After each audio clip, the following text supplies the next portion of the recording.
Hello friends, welcome back to my YouTube channel. ಇವತ್ತಿನ ವಿಡಿಯೋದಲ್ಲಿ ಅಲ್ಪಸಂಖ್ಯಾತರ ಕಲ್ಯಾಣ ಇಲಾಖೆಯಲ್ಲಿ ಎಸ್-ಎಸ್-ಎಲ್-ಸಿ ನಂತರದ ಶಿಕ್ಷಣವನ್ನು ಅಂದರೆ ಫಸ್ಟ್ PUCಯನ್ನು ಹೇಗೆ ಅಲ್ಪಸಂಖ್ಯಾತರ ಕಲ್ಯಾಣ ಇಲಾಖೆಯಲ್ಲಿ ಆನ್ಲೈನ್ ಅಪ್ಲಿಕೇಶನ್ ಹಾಕುವ ಮೂಲಕ ನೀವು ಫಸ್ಟ್ PUC ಶಿಕ್ಷಣವನ್ನು ಉಚಿತವಾಗಿ ಹೇಗೆ ಪಡೆಯೋದಂತ ವಿಡಿಯೋದಲ್ಲಿ ಹೇಳ್ಕೊಡ್ತಾ ಹೋಗ್ತೇನೆ. ನೀವೇನಾದರೂ ಹೊಸಬರಾಗಿದ್ರೆ ನಮ್ಮ ಚಾನಲ್ನ ಲೈಕ್ ಮಾಡಿ, ಶೇರ್ ಮಾಡಿ, ಸಬ್ಸ್ಕ್ರೈಬ್ ಮಾಡಿ.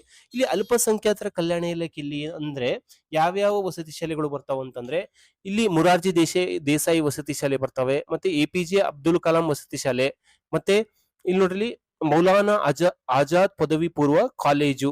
ಅಲ್ಲಿ ನಿಮ್ಗೆ ಏನಂತಂದ್ರೆ ನೀವು ಇಲ್ಲಿ ಆನ್ಲೈನ್ ಅಪ್ಲಿಕೇಶನ್ ಹಾಕುವ ಮೂಲಕ ನೀವೇನಂತಂದ್ರೆ ನೀವು ಉಚಿತ ವಸತಿ ಜೊತೆಗೆ ಶಿಕ್ಷಣವನ್ನ ಪಡಿಬಹುದು. ಇಲ್ಲಿ ಯಾವ ಯಾವ ಸ್ಟ್ರೀಮ್ ಆನ್ಲೈನ್ ಅಪ್ಲೈ ಮಾಡ್ಬೋದು ಅಂತಂದ್ರೆ ಇಲ್ಲಿ ಸೈನ್ಸ್ ಓದೋರಾದ್ರೂ ಆ ಸ್ಟ್ರೀಮ್ನವರು ಅಪ್ಲೈ ಮಾಡ್ಬೋದು, ಮತ್ತೆ ಕಾಮರ್ಸ್ ಸ್ಟ್ರೀಮ್ನವರು ಆನ್ಲೈನ್ ಅಪ್ಲೈ ಮಾಡ್ಬೋದು.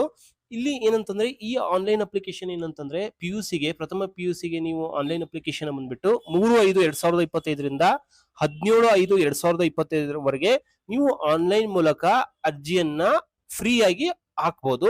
ಇಲ್ಲಿ ಯಾವ ಯಾವ ಸಮುದಾಯದವರಿಗೆ ಆನ್ಲೈನ್ ಅಪ್ಲಿಕೇಶನ್ ಹಾಕ್ತಾ ಹೋಗ್ಬೋದು ಅಂತಂದ್ರೆ ಮುಸ್ಲಿಮ್ರು, ಕ್ರೈಸ್ತರು, ಸಿಖ್ರು, ಜೈನರು, ಬೌದ್ಧರು ಮತ್ತು ಪಾರ್ಸಿ ಸಮುದಾಯದವರು, ಹಾಗೂ ಪರಿಶಿಷ್ಟ ಜಾತಿ, ಪರಿಶಿಷ್ಟ ಪಂಗಡದವರು ಮತ್ತೆ ಹಿಂದುಳಿದ ವರ್ಗದವರು ಆನ್ಲೈನ್ ಅಪ್ಲೈನ ಮಾಡ್ಬೋದು. ಇಲ್ಲಿ ಏನಂತಂದ್ರೆ ಇಲ್ಲಿ ಫಸ್ಟ್ PUC ಉಚಿತ ಶಿಕ್ಷಣವನ್ನು ಪಡಿಬೇಕಂತಂದ್ರೆ ಆ ಸ್ಟೂಡೆಂಟ್ ಇರ್ತಾರಲ್ಲ ಅವ್ರು SSLC ಪಾಸ್ ಆಗಿರ್ಬೇಕು.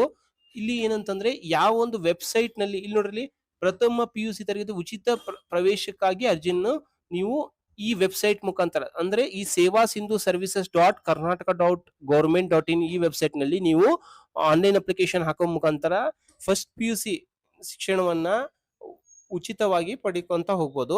ಇಲ್ಲಿ ನೋಡ್ರಿ ಅರ್ಜಿ ಸಲ್ಲಿಸಲು ಅರ್ಹತೆ ಏನೇನಂತಂದ್ರೆ ಇಲ್ಲಿ ಯಾವ ಸಮುದಾಯದವರು ಆನ್ಲೈನ್ ಅಪ್ಲಿಕೇಶನ್ ಹಾಕ್ಬೋದು ನಾನು ಹೇಳ್ದಂಗೆ ಮುಸ್ಲಿಂ, ಕ್ರೈಸ್ತ, ಜೈನ, ಸಿಖ್, ಬೌದ್ಧ, ಪಾರ್ಸಿ ಹಾಗೂ ಪರಿಶಿಷ್ಟ ಜಾತಿ, ಪರಿಶಿಷ್ಟ ಪಂಗಡ ಮತ್ತು ಇತರೆ ಹಿಂದುಳಿದ ವರ್ಗದವರಿಗೆ. ಅಂದ್ರೆ ನಾನು ಈ ಮೆನ್ಷನ್ ಮಾಡಿರ್ತಕ್ಕಂಥ ಸಮುದಾಯದವರು ಇದಾರಲ್ಲ ಅವರಿಗೆ ಹೆಚ್ಚಿನ ರಿಸರ್ವೇಶನ್ ಇರುತ್ತೆ. OBCನವರು ಹಾಕ್ಬೋದು, ಅಂದ್ರೆ ಅವರಿಗೆ ಸ್ವಲ್ಪ ಕಡಿಮೆ ರಿಸರ್ವೇಶನ್ ಇರ್ತಾ ಹೋಗುತ್ತೆ. ಇಲ್ಲಿ ಯಾವ ಒಂದು ಯಾವುದೇ SSLC ಬೋರ್ಡ್ ಇಂದ ಅಂತಂದ್ರೆ SSLC ಬೋರ್ಡ್ ಇಂದ ಅಥವಾ CBSE ಬೋರ್ಡ್ ಇಂದ SSLC ಪಾಸ್ ಆಗಿರ್ಬೋದು ಅಂತವರು ಏನಂತಂದ್ರೆ PUCಗೆ ಇಲ್ಲಿ ಆನ್ಲೈನ್ ಅಪ್ಲಿಕೇಶನ್ ಹಾಕ್ಬೋದು. ಅರ್ಜಿ ಸಲ್ಲಿಸುವವರು ಏನಂತಂದ್ರೆ ಈ ಕರ್ನಾಟಕದ ನಿವಾಸಿಯಾಗಿರ್ಬೇಕು ಅಂತವ್ರು ಮಾತ್ರ ಇಲ್ಲಿ ಆನ್ಲೈನ್ ಅಪ್ಲಿಕೇಶನ್ ಹಾಕ್ಬೇಕಾಗತ್ತೆ.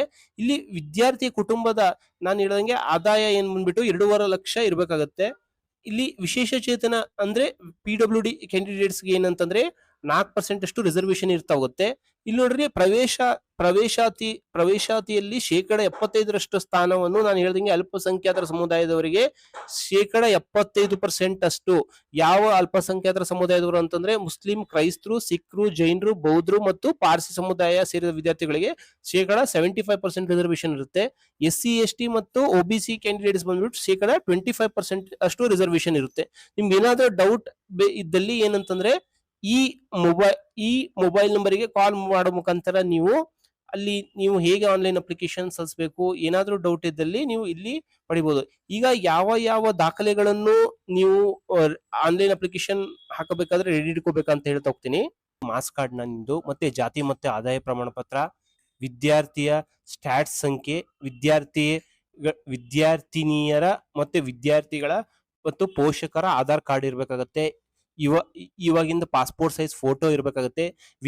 ವಿದ್ಯಾರ್ಥಿನಿಯರು ಬಂದ್ಬಿಟ್ಟು ಏನಂತಂದ್ರೆ ವಿದ್ಯಾರ್ಥಿನಿಯರಿದ್ರೆ 5 ಕಾಲೇಜುಗಳಿಗೆ ಆದ್ಯತೆಯನ್ನು ಕೊಡಲು ಅವಕಾಶವಿರುತ್ತದೆ. ಇಲ್ಲಿ ನೋಡ್ರಿ ಆನ್ಲೈನ್ ಅರ್ಜಿನ ಬಂದ್ಬಿಟ್ಟು 17/5/2025 ತನಕ ನೀವು ಆನ್ಲೈನ್ ಅಪ್ಲಿಕೇಶನ್ ಸಲ್ಲಿಸಬಹುದು.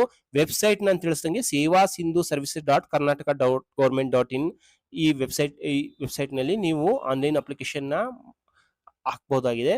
ಇಲ್ಲಿ ನೋಡ್ರಿ ನಿಮ್ಗೆ ಏನಾದ್ರು ಡೌಟ್ ಇದ್ದಲ್ಲಿ ಈ ಹೆಲ್ಪ್ ಲೈನ್ ನಂಬರ್ನ ನೀವು ಕಾಲ್ ಮಾಡೋ ಮುಖಾಂತರ ಹೆಚ್ಚಿನ ಮಾಹಿತಿಯನ್ನು ತಿಳ್ಕೊಳ್ಬಹುದಾಗಿದೆ. ಈ ವಿಡಿಯೋ ನಿಮ್ಗೆ ಇಷ್ಟವಾದಲ್ಲಿ ನಮ್ಮ ಚಾನಲ್ನ ಲೈಕ್ ಮಾಡಿ, ಶೇರ್ ಮಾಡಿ, ಸಬ್ಸ್ಕ್ರೈಬ್ ಮಾಡಿ. Thank you.